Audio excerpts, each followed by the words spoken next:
Hello, welcome.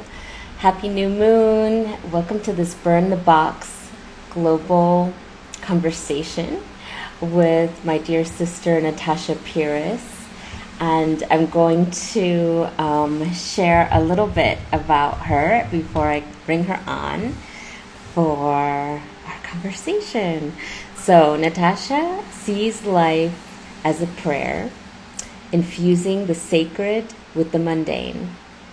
She practices the yoga of life by ardently embracing our innate human need to connect deeply to ourselves, each other, and with Mother Nature. She's the founder of at Sparsha Ritual Ayurveda and Luscious Jungle, so both of those are her Instagram pages you can find, and she shares the elemental earth alchemy of Ayurveda as an invitation to all people for everyday liberation. Oh, that's so amazing. She says, decolonizing my mind and the spaces I moved in brought me back to my ancestral roots. I felt the jungle calling me, reclaiming ancestral foods and embodying these sacred practices have gifted me down to the bone nourishment. Hey. Natasha shares her devotion as an offering to the divine, inviting us all to reclaim rest and ceremonial nourishment through a heartfelt, holistic framework of love, compassion, and self-awareness. Oh, so beautiful. Let me bring her on. Go. I was having a few tech difficulties earlier. It's a new moon. Hello, Natasha. Hello. So good to see you. How wonderful to be here. Thank you so much for inviting me. Thank you. I see some people are joining us. Welcome, everyone. If you want to share where you are, because this conversation is spanning the globe, it would be nice to see if you just want to leave a comment for us. Let's see. I just want to mention that it's feeling a little bit better, but I think have scratched my cornea of my left eye. So I'm gonna see how I go with it, but it's been a little burning and things like that. But I'm here. It's okay. Oh goodness, it's like so many obstacles. You have to rest. What's that? Have to do some nice rest afterwards. You have to cool those eyes, especially from the screen. Yeah, I know. I was thinking about the screen too. Oh, Tasha, you've got someone from New Zealand, from Switzerland. Sorry, Switzerland. Well, yeah, we went to high school together. Oh my gosh. So it's so nice for you to be here. I feel so held by being here. It's so wonderful.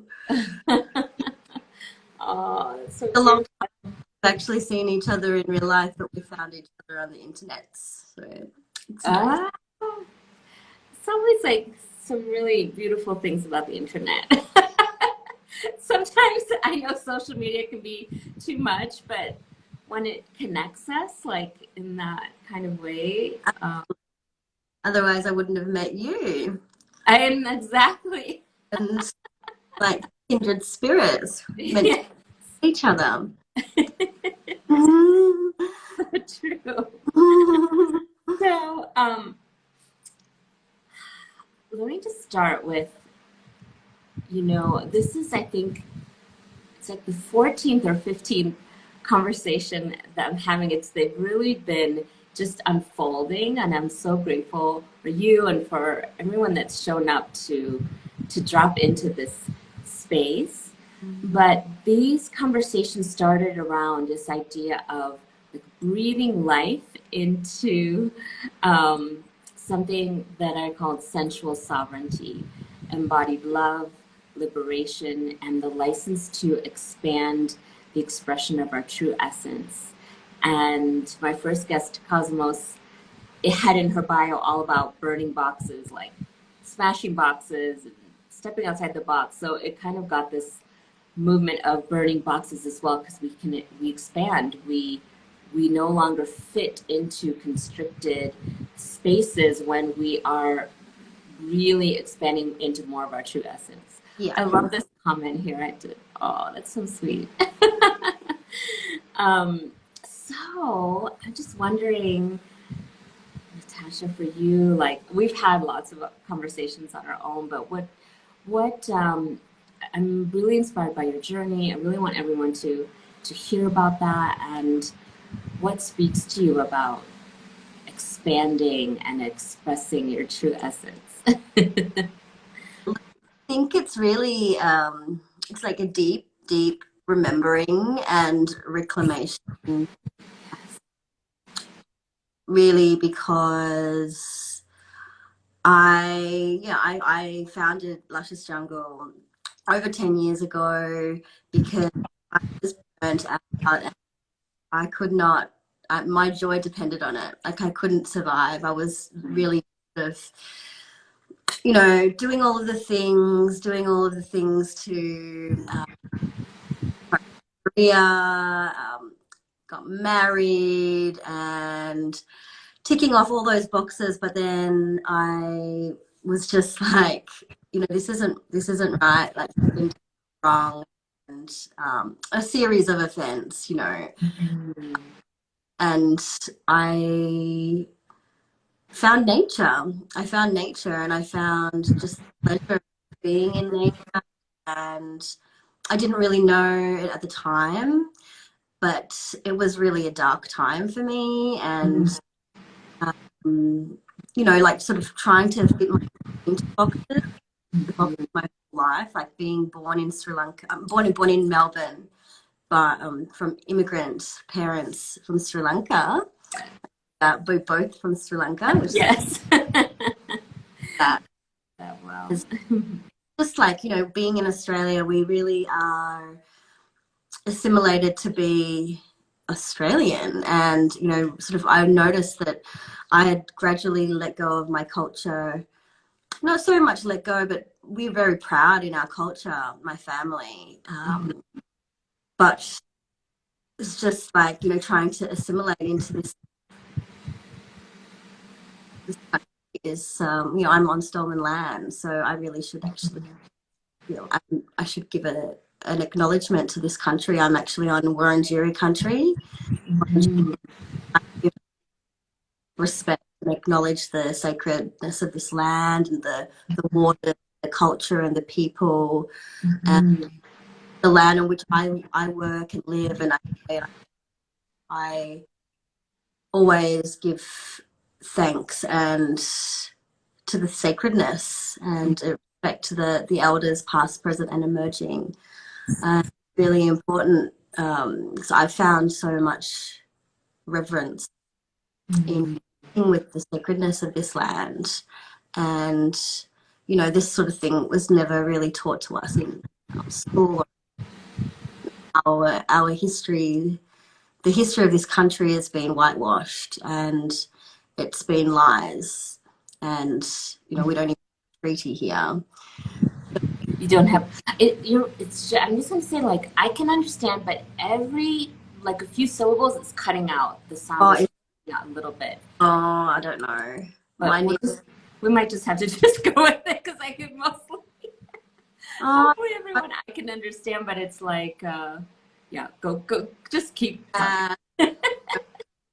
Fitting in, like even with Malika, we were in high school, and we were like a crew that were all of the people of color. All of the people of color were all together because we went to a school that was it was a lot of violence that was happening, and I was not really conscious to know any better, even, back then. You know, I'm talking like years ago.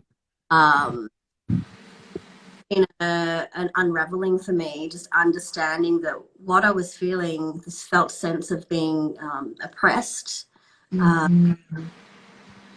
was was really starting to take its toll by the time I got into my career and was working in these systems and structures that were really toxic, like with masculine, patriarchal type energy. And um, yeah, I think that at this time where I exited, it was just really, it came to a point where I just needed to, I think it was my, I missed that last part. Oh, you said it was time for something, and it was time for a change, and it was really like what I feel as a spirit, like one of my first spiritual awakenings, where I really felt like I could articulate.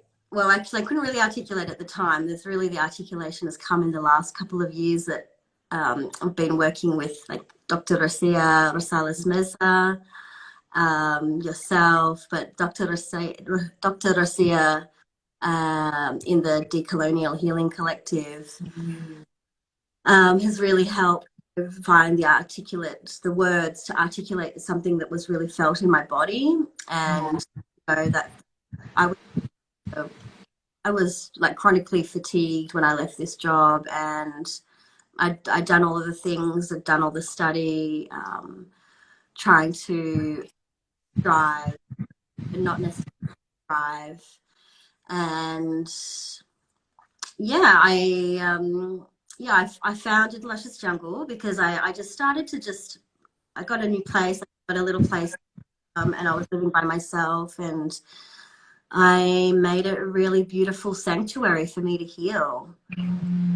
That's where it came from, where this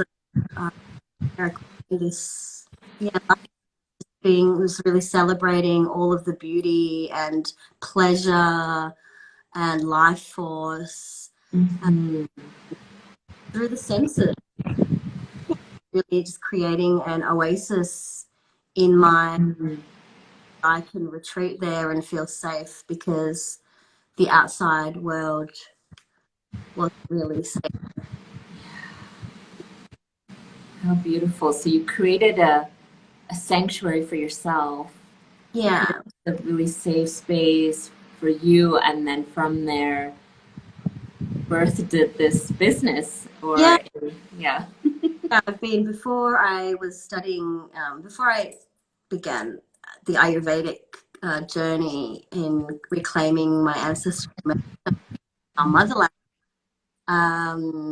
I was doing like planted installations and things like that. Like really, it was sort of at the wave when plants are really becoming on trend, and really part of, you know, I just really wanted to create environments that felt good and that felt healing, because I knew that plants and green Yes. made me feel so good. And it was a very subtle felt experience. And he didn't have all the words for it. I was still trying to sort of,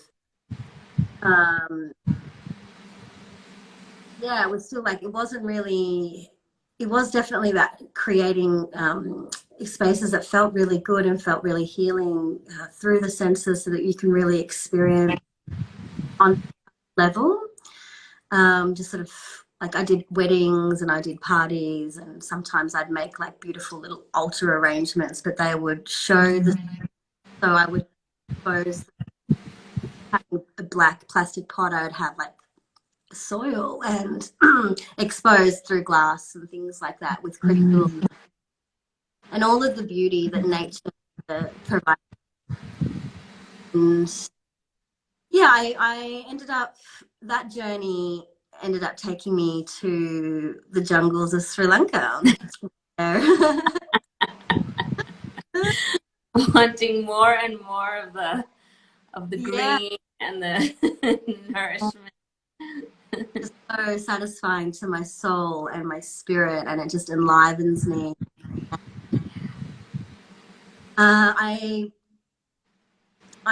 earned I won a voucher, like a travel voucher of a considerable amount of money. So it was actually an earning for a job that I was, and I was, yeah, it was like really serendipitous. So I found a yoga retreat that it was yoga and surf, a yoga and surf retreat, and I went there, and I was like, this is incredible. Like, it wasn't the first time, obviously, that I've been in Sri Lanka. I'm really fortunate to travel.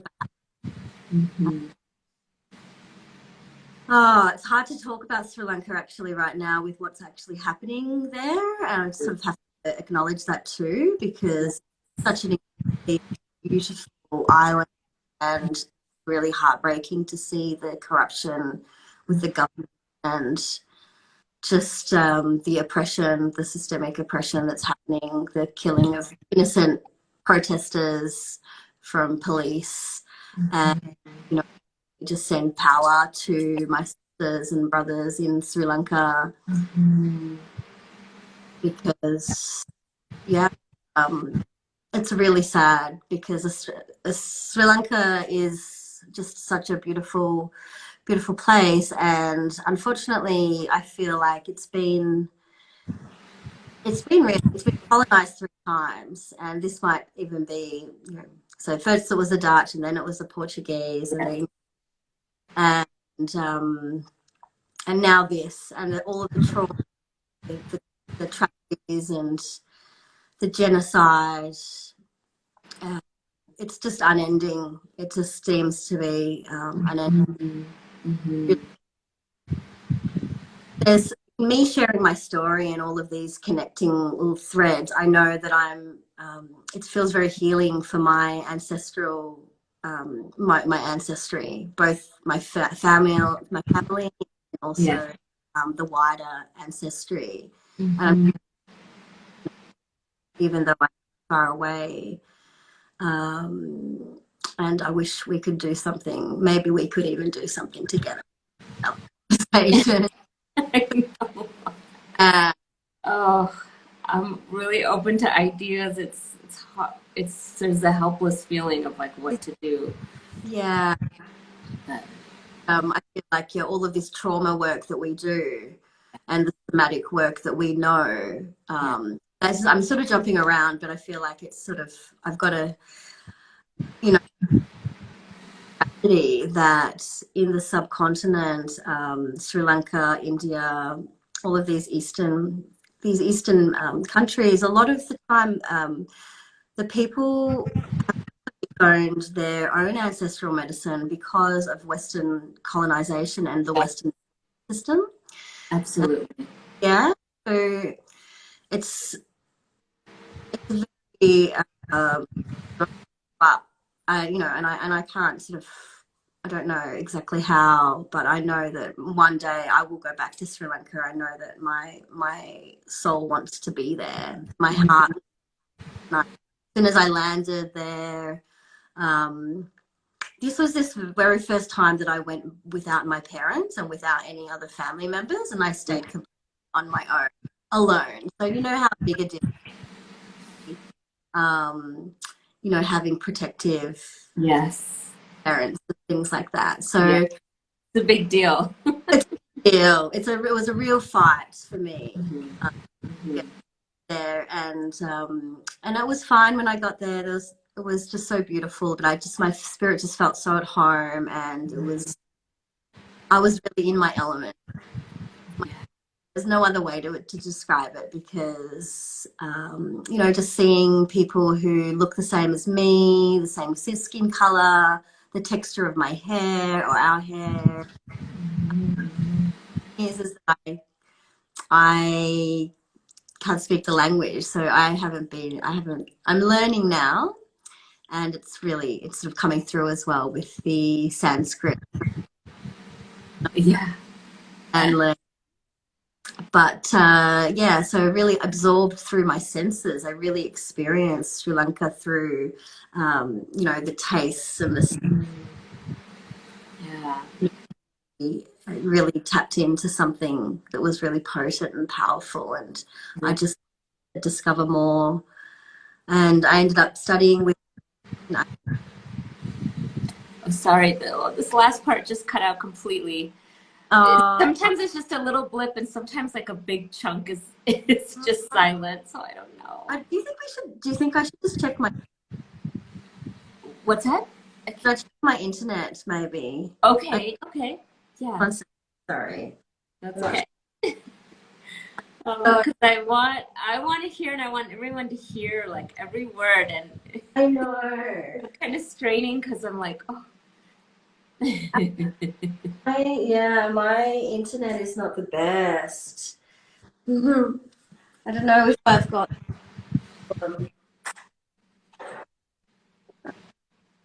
I can see your Shiradara in the background, like, oh, that's so. Yes. I don't know if that's where I just jiggled some chords around. I'm just like crossing my fingers and all right, it sounds better. Okay. I did a little prayer. I did a little prayer. And it always works. The technology in me, we don't have the best relationship, but But you were saying how you were like you're still learning the language. So when you went there, this visit where you went by yourself, like really got to take in the whole experience through all of your senses and really feel it. It sounded like. Yeah, really, really. It's just captivated me, captivated me, and I returned back numerous visits before I started and went back a couple of times, and just the plant and the fruits and the food just so beautiful, and our cultural practices. So it's really just like this beautiful sort of blossoming seed that what you are and what you can rightfully inherit. You know, just like this boon of inheritance that I never knew that I knew that I had it, but to really reclaim that, because it's kind of want us to know the magic of all of this medicine. Yeah. You know, so that's why I actually talk a lot about decolonizing in the yoga world as well. Yes. Because Ayurveda has actually been erased from the narrative that we know as yoga. Absolutely. Yoga is commodified and really distilled. Oh, it's not distilled, diluted. Okay. Stretching, and it's the spirituality's been removed, and I've never really felt really welcome to yoga because I brown people or black people or people of color in yoga studios.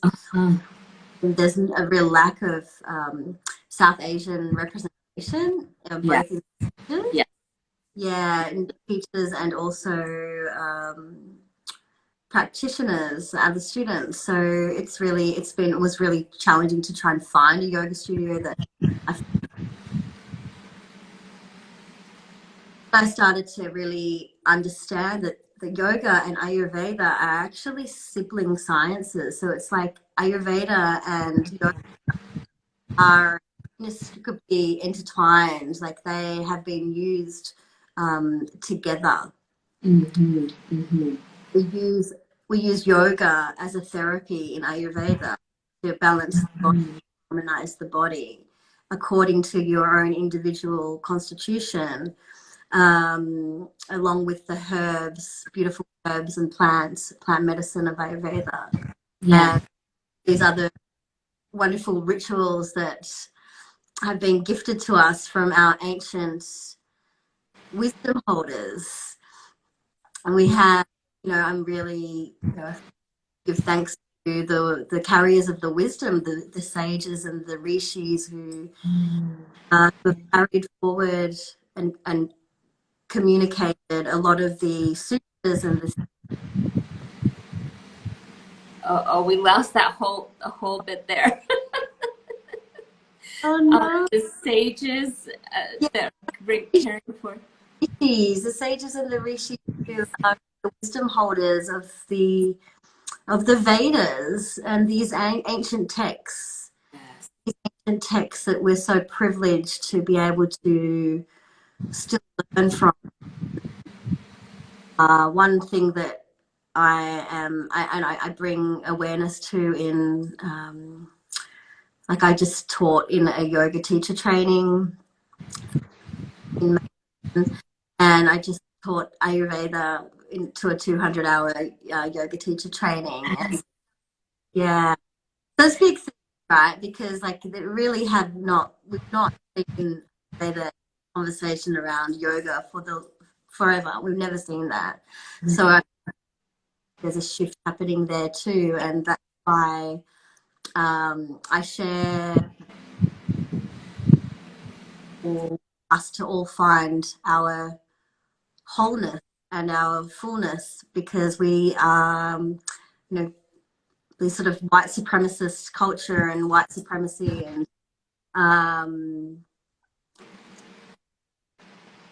colonized, the settler colonizers really have violently colonized our bodies and spirit, and really disconnected to the body. And Ayurveda provides us with beautiful templates and sort of like tenets or sutras or laws or like routines that are cool. They give us ways to live and ways to rebirth ourselves every day. Mm-hmm. Can you hear me, or is it going? It goes in and out. It's a little hard. It's so sad because I want to hear like everything and it keeps like cutting out. But I think when you did the little prayer, it did help. But then it went again back to like. Oh gosh, it's so good though. It's so important what you're sharing about the colonization of yoga and Ayurveda, the underrepresentation of those who are from the lineage of where yoga and Ayurveda were birthed. I mean, it's like, I don't know what it is actually. I've done a yoga teacher training myself, although that's not like what I'm doing with yoga and all that. But yeah, I can only imagine now. Well, it's really that it's been intentionally erased, just like what Dr. Rosia Rosales has taught us in work with her, in what I was sort of, I had these ideas and theories of my own, and it just really confirmed that what I was feeling, that this, when I first studied Ayurveda and started to discover that this was even our medicine from our culture, I was like, why don't we know about this? Why is it, or why hasn't it been? Why isn't it as profiled as Chinese medicine is? And that's a good question. Yeah, and I still don't have all the answers. I'm still doing my inquiry. But what has happened? After the uprising, like the Black Lives Matter and movement, everything really came out as what I was feeling was true, and it is. And I was really blessed and very fortunate to sort of find other communities of people who all over the globe, South Africa, in the wellness, whitewash, yoga land. I was able people like Susanna Bakataki and Yeah, just really understanding that there has been an erasure. Yes. Okay, we just lost you completely. You said there has been an erasure. Yeah, there has been an erasure, and it's very intentional, and whether that's because of Catholicism or it's just disconnecting the body and the spiritual aspects, because Ayurveda is actually yoga, is medicine for the mind, body, and spirit. It's not just a physical asana. It's not just asana. There's other aspects to it too, which are like mama, mudras and mantra and chanting. And yeah, I think, me finding chanting and finding this medicine in music now to be healing for me, to really understand the power of our subtle body and our ability to connect with our system and self-regulate. Yes. The Ayurveda as a really great vehicle for self-healing and um, regulation, especially with all of the beautiful oils and herbs. And so instead of doing plants like installation, now, really I love cooking and I love using the plants as medicine in food. And In what? with food Okay. medicine. Okay. Yes. Yeah, cooking has really become like such a meditative process, and really, Yeah. yeah.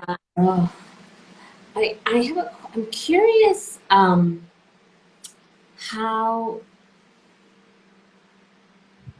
I mean, the Black Lives Movement has been going on for a while, but we had um, the death of George Floyd back in 2020, and I do think, like you as well, like that raised a lot of awareness for so Yeah. many of us.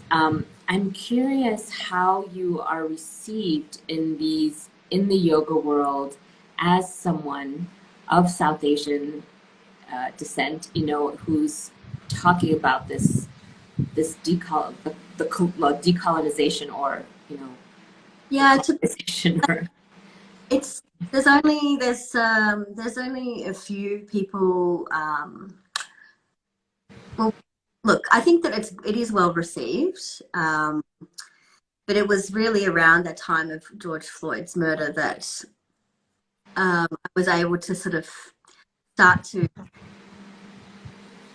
find other people who were on a similar path to me. Okay. And yeah, look, yoga world in Australia we've got a lot of Okay, we lost you. Yoga world in Australia. You said we've got a lot of something. we've got a lot of work to be done. Yeah, a lot of work done, and there's a lot of decolonizing, because otherwise it's just sort of felt a little bit, to be completely honest, around that time there was a lot of black squares. There's a lot of black squares posted on Instagram, and everyone sort of consuming a lot of the content that other practitioners were generously putting out. I think we've also been in a pandemic, so we've also been under a really heavy lockdown here in Melbourne. So, around that time, it was isolating for me to sort of process and try to process all of this information, because it's kind of like it became very raw, like very apparent that I'd experienced harm, that I'd been, experienced violence and harm in my, in many of the, not just in the world, but also in the corporate corporate systems, and especially trying to climb that corporate ladder. But yeah, it's I wanted to, and when that was happening, I was like, I think I really need to really level up and put my big girl panties on, like speak to this truth and really sort of get clear on how I can and highlight this, because I'm not really seeing many other people speak about this in yeah, so and I actually was faced with some feedback, like saying that, oh, if you wanted to make yoga spaces just for, I really want to space for brown people and people of color, and Indigenous people of color, and especially to connect with my South Asian sister is really important. And I was faced with some feedback saying, oh, if you're to make a group that would just be for BIPOC people, it would be like reverse racism, and that I would be creating that would be just as harmful. So that was like, there's always been, but it's at the moment now, like I'm being asked to speak, and I am just really thankful that I've been able to take some time to fortify myself and feel protected and feel strong. Mm-hmm. And now I'm talking about my recent breaking of my leg. Yeah. So yeah, so I've had we so I broke my leg about 10 months ago, and through when that happened, I really didn't feel very embodied at all. Yes, I do have tools, and I have a lot of beautiful practices, and my house was just turned into a healing center. Mm-hmm. But it was really a time that I didn't give out, and it was a time for me to be able to integrate all of this, integrate all of these conversations and the happenings and the work that I was doing. Yeah. So important to to continue to do that integration work, because maybe after really starting to share my truth in the yoga, just starting to share truth, and I was starting to feel about speaking about some of these really hard topics. But I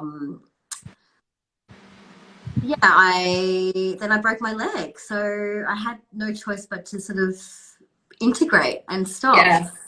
You Oh, yes. maybe it's not safe for you to talk about this. Ah. I don't know. Maybe that's what I'm feeling now. And now I feel a lot stronger to be able to do the work that I do, especially here in my treatment room. Like, obviously, I do Ayurvedic body work. I've consultation, but also I treat a lot of women postpartum.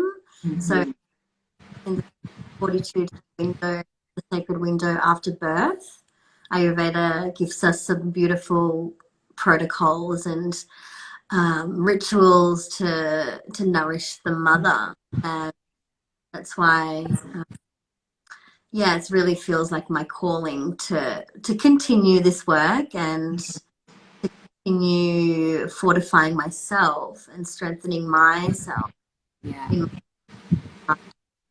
to make sure that I can be in service and not in servitude.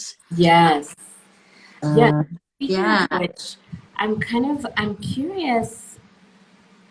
I was very intrigued by what you said about when you wanted to cultivate a space for, Black and brown, I don't know, Indigenous and people of color. Brown color. Yeah.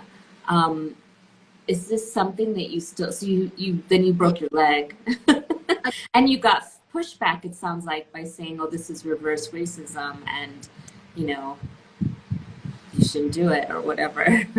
I mean, it's just like, I just felt like I needed to take some time to process, how I do that while being safe in my own body, Yes.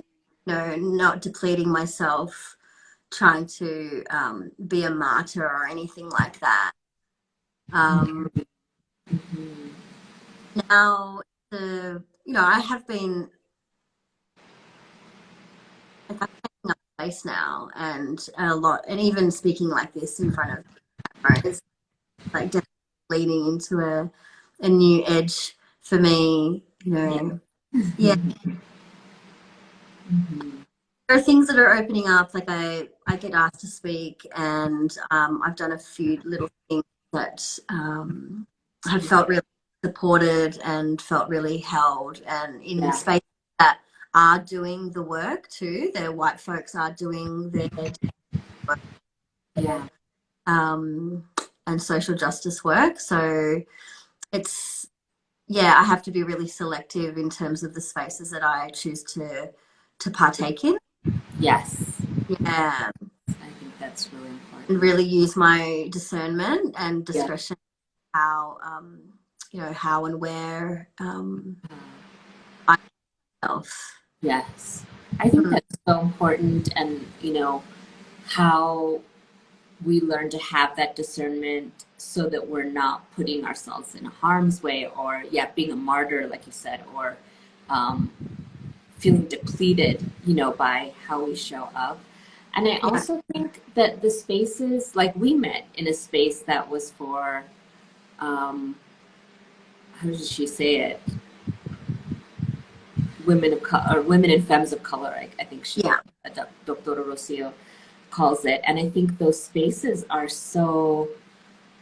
I found that those spaces are so profound, and there's so much healing to be had. And anyone that would say, "Well, that's reverse racism," is speaking from a place of like fragility, oh like not allowing that, not recognizing what has happened over centuries, and yeah, how being in these spaces is so powerful, and so um, yeah, so important. I mean, I was curious about it because I know for me it has taken a long time. I will be very honest, it's taken a very long time with my own work and my own like lots of fear and lots of all kinds of things. But now it's like very clear to me that's who I want to serve. And so I yeah, will be cultivating like this whole Instagram live series and all these things. I'm gonna be just giving space and highlighting voices and holding space. I mean, this is just all I want to do. Really. yeah. I'm really I'm completely committed to that. Um, and that's really where my dharma is, because there is this sort of like it's like a willful ignorance that's around, that we in Sanskrit, in Ayurveda, we the cause of all disease, which is prajna aparadha, which is like crimes against wisdom. So it's like we can be completely like um, around blind with our hands on our eyes and not even seeing Mm. right in front of us. And Mm. really, and it's really troublesome, especially in the yoga world, because they don't really understand the idea of things like reparations, or that the importance of giving back to the culture that they're now profiting from. So it's kind of like I do all of my practices, like to make sure that I'm protected, so when I'm speaking about some of these tricky topics, um, I can feel strong and still bring them out into the fore, because we need to air out some dirty laundry. We need to you know, need to right the wrongs and heal the harm. Yeah. And Ayurveda is like preventative medicine essentially, and Mm-hmm. that's why and it is curative as well. Yeah. We can use some of these sort of theories, these yogic theories, to sort of facilitate healing for the collective if open their eyes up and just see what's really at play. Yeah, it's there is an openness, and I'm thinking, well, Yeah. it's still just, you know, I have to. I can, now that I'm just speaking the truth. Now it just all wants to pour out of me. So yeah, so look, Yeah. Like the dam, breaking the dam, and yeah. yeah, I literally broke my leg, but Right. yeah, so I have to remember that I might be broken, but I'm still whole. I'm still whole, and I'm still having, you know, I'm a human, and I'm only human, and I feel, and we have to feel to heal, and there's no other way. But you know, the system wants us sort of lulled to sleep. They'll lull us and numb us, Yeah. not feeling, and we're just completely disassociated, you know, completely disassociated from reality really happening, and they turn their blind eye, and they don't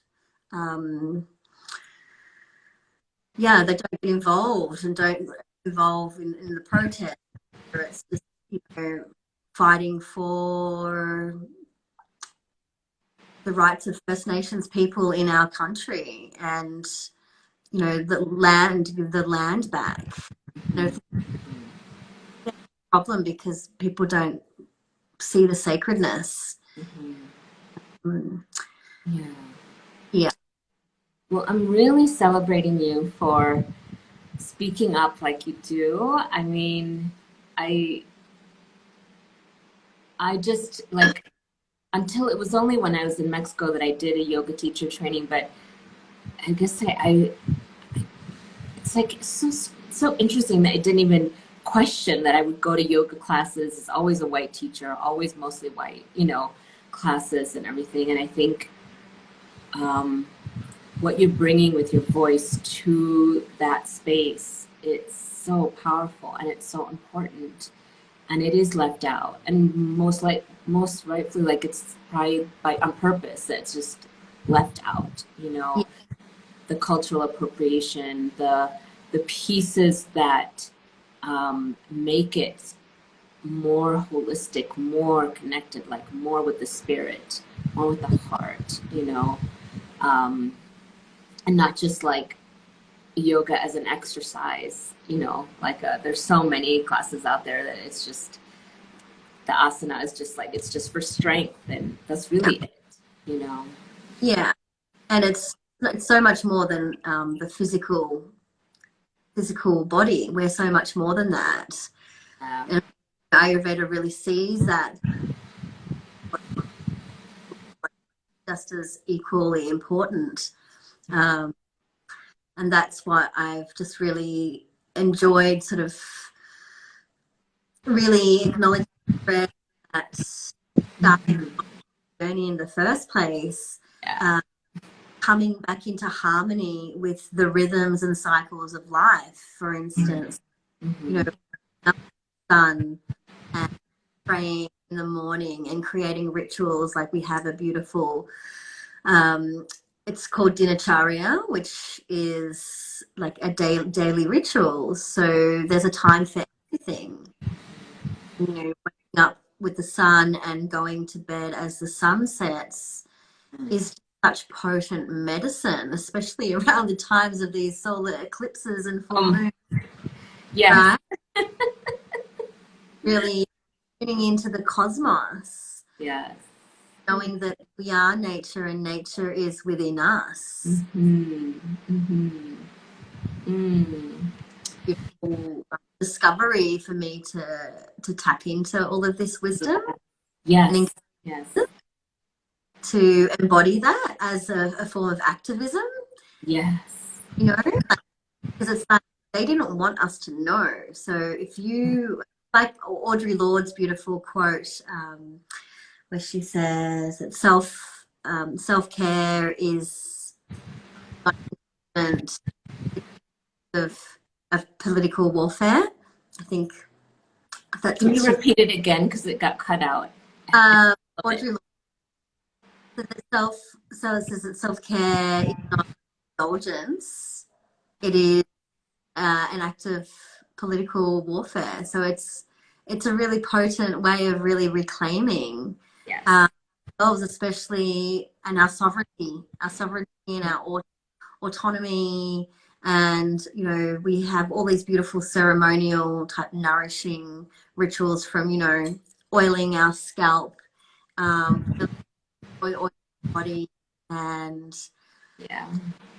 extra care and kindness, and giving ourselves back some of that kindness that we're really.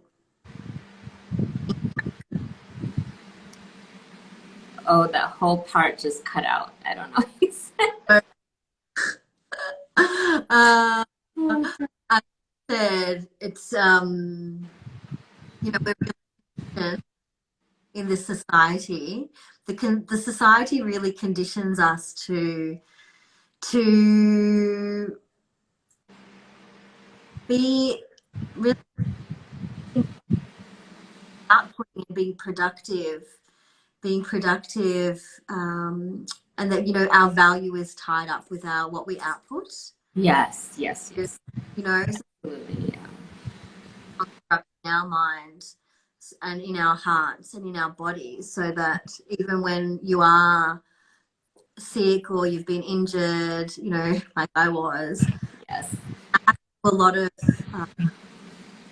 the internalized, I don't know, yeah, those internalized feelings of feeling like not enough because you're not doing. Yes. Really encourages us to slow down and rest Yes. Yes. and Very important. nurture ourselves and nurture each other. Yes. Yeah. Mm. Can I'm you hear? wondering, as we come up on the hour, if there's any last things you want to share before, I would love for you to share like what you're offering and how people can find you. But if there's anything that's Um, that hasn't been spoken yet that you want to emphasize or anything. yeah, look, I think that, like, we're just remembering that movement is medicine, and dancing and undulating with the earth, like moving the body, and singing and finding sound. It doesn't even have to be a song. It can be just finding your unique sound. It's just really powerful to explore that. Mm-hmm, mm-hmm. The elders and listening to the ancient wisdom, and maybe I have found my ancestry, but it doesn't mean like everybody can tap into their own. I'm not ever saying that only South Asian people can do yoga. Obviously do yoga, but it's really good for you to all learn about your ancestry and learn about the wisdom of your mothers and matriarchs, and the wisdom of the blood, and our, all of this have been sanitized for in this patriarchal, capitalist, colonial system that we're living in. So, I think, bringing back these traditions, whether they're like folk medicine or wives' tales or things like that, just really, tapping into speaking to your elders or speaking to your grandparents or aunties, and getting learning as much as you can from them while they're still on this planet. Yes. I also encourage everybody to start oiling their body oiling their body with Abhyanga. So that's Abhyanga is the massage that we. It's not really, the word is massage. Abhyanga. Oh, you're cutting out. You cut out completely. No. You said the word you were Yeah, saying. Abhyanga is the practice of oiling the body. And oiling the body is likened to the same word as love. So sneha is the same word and it's a really beautiful devotion that we can do for ourselves, to love ourselves, and by using our scalp and using our hands, our tools, like everything we already have is already within us. Everything we need is already within us. We don't really need to be looking external, because the system will have us thinking we need something from somebody else, or we need to numb ourselves or something, but everything we have is already within us. So just self-holding, self-touch, holding ourselves with reverence, and just acknowledging our divinity is just really it's just something that I'd love to share more about, and I will. I'm glad you share what, oh, sorry. Were you going to say something? No, that's okay. You go. Oh, I just love to hear what you're offering and like where people can find you. Yeah, you can experience the Abhyanga, but I guess you have to be in Melbourne for that. Yeah, I have beautiful rituals that are, I start with a foot bath, and it's very honoring, with beautiful. It's really worshipping the feet is a really is a part of the practice as well. Worshipping the feet of elders, so it's a beautiful circuit of energy that gets. So if you can massage an old person's feet, it's a really beautiful, or even their hands. Just a really lovely, nourishing thing to do, but for yourself. And for anyone who's in Melbourne, I am located in Preston, and I have this beautiful treatment space here that, yes, I've got created my table and my Shirodara stand. You can see there. That is my favorite treatment, I have to just say. So good. And it's been years since I've had one, but it's like magical. I don't know. In Ayurveda, it just life-changing for me. Once I found it, it was I couldn't look back. It's just so incredible, beautiful, and I get to take care of the world. So I offer these treatments. I do mainly treat womb holders, women, birthing people in my space, and I also go out to homes in the postpartum window, and I treat women after birth. Precious newborn little window. We have beautiful rituals, and including food as nourishment as well, and as medicine. So I do that too. So if anybody is interested, or you've got people who, I'm also noticing a lot of people who are buying vouchers for other people, which is really nice. People sort of gift this gift touch to somebody that they love, who maybe they need a little bit of love and touch. We all need that, especially after being so closed off from community through the pandemic. And we're all really craving connection to each other and ourselves. You can follow me on Instagram or DM. I am going to be sharing maybe some more workshops and things so that people who aren't in Melbourne can partake.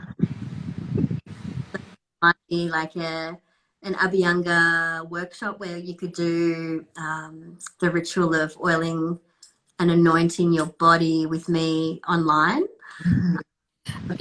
You mentioned where people can find you online, but it didn't come through. It was okay. So just via my Instagram, you can just send me a message, and it's mostly on Luscious Jungle or the Sparsha Ritual Ayurveda.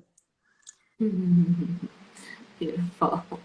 Oh, thank you so much. There was so much, and we could talk a lot. I'd love to maybe do this again when we can check the sound. Just like all of your words were captured, but your energy was there, and we will be able to follow. People will be able to follow, I hope, to get all of that, because it was so important. really inspired by your work. And yeah, before we end, I just want to say, because I usually don't promote things, but I am putting out there now, or it's getting close to be putting out there, my own offering that's an online group program for women and femmes of color, and it's all about pleasure. It's called the Pleasure Temple, and it's really like sometimes like when you're saying with Ayurveda, like sometimes we find things that we just feel called to offer, and for me, this space was not there. Like I didn't have this space. I was in white spaces, doing this pleasure work and sensuality work and sexuality work. And I really think that there's something to be said about being in spaces that, as our teacher, Dr. Rosia says, like brave spaces where we can show up and do the work where we can feel more comfortable, I suppose, going really deeply into it. So Yeah, that's coming. I'm always love to be in your space, and definitely that's the direction that I'm heading as well. I just wish you everything that you're doing. Thank you so much for creating such an incredible container for us to meet. Oh, So much love. Thank you so much for being here and on this. It's just a potent, like I feel it, the new moon, this partial solar eclipse, and we're having like all the tech stuff and all these other things. It's like my eye. I'm like, what's going on? I'm like, something really important is coming through this live, because there was a lot of more obstacles than usual. Yeah. It's okay. All in divine timing. It will be revealed in divine timing, and we just sit in the stillness of that. Oh yeah. The unknown, being in the unknown and being safe. I know. Oh, that keeps coming up over and over with different conversations I'm having, and it's like this leaning into the unknown, because we're conditioned not to. Exactly. Saying what we know, but that is completely, like, as we know now, like colonized and and just with the imperfection of it, and the imperfection. It's okay. It's all right. Yeah, we show up anyway. Oh, thank you, Natasha. Thank you so much. When I post this, I'll have your information there as well. And yeah, I really encourage anyone to follow your Instagram. And gosh, if I were there in Melbourne, I did live in Melbourne many, many, many moons ago, but if I were there now, I would be there like every week. I would love to treat you. I'm so excited when any of the sisters come forward who are of the culture, and it's just wonderful to see. Because this is really a pure. That's what I don't know if I said that. Ayurveda is really a purification. Everything is purifying and cleansing. Of these practices, they're just like small little things that we do to the subtle body, help us process and assimilate and digest these indoctrinated ways and indoctrinated ways of being. We can work through that if and this especially through Dhara. It's been, it's oil on the third eye, and it's just delicious. So it's a pleasurable way to purge. Yes. Oh, to purge, to purify, to, like, for me, it was like one of the first, maybe the only times I've experienced very clearly when my thoughts stopped.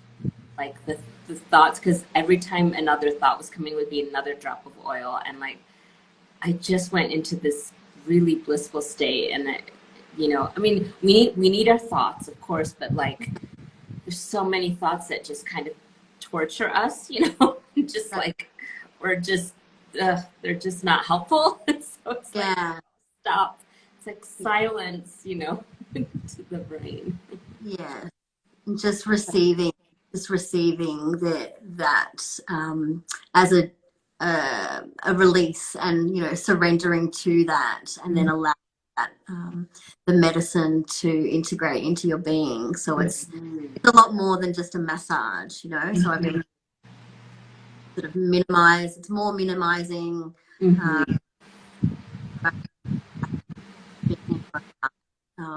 Ayurveda in my world. This is a way to decolonize as well as nourish yourself at the same time. It's